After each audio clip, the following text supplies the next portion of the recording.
Le département de l'Aude, près de 6500 km², dont 80% drainés par le fleuve Aude, est soumis à un risque récurrent d'inondation.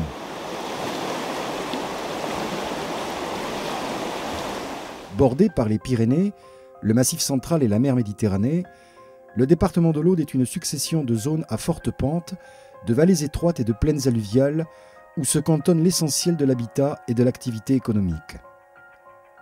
Cette diversité géographique l'expose à tous les types d'inondations. L'inondation torrentielle, l'inondation de plaine.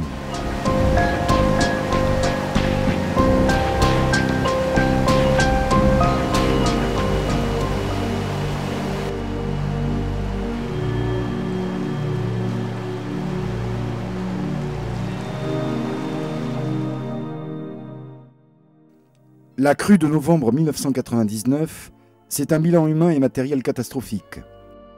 25 morts, 1 disparu, 200 000 personnes touchées, 6 000 personnes évacuées, dont 1 700 dans l'urgence et 700 dans l'extrême urgence.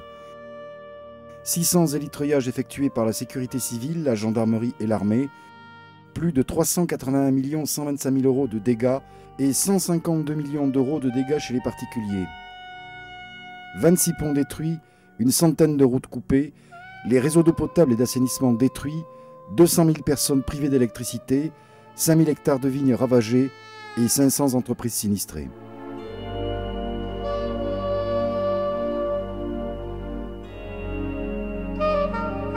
Le 13 novembre 1999, lorsque le jour s'est levé, dans ce département, nous avons découvert un paysage de guerre.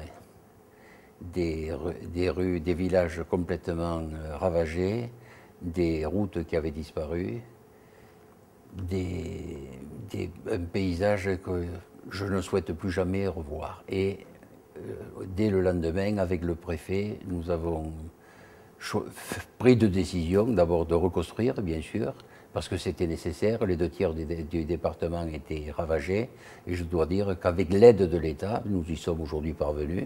Et ensuite, nous nous sommes dit, plus jamais ça.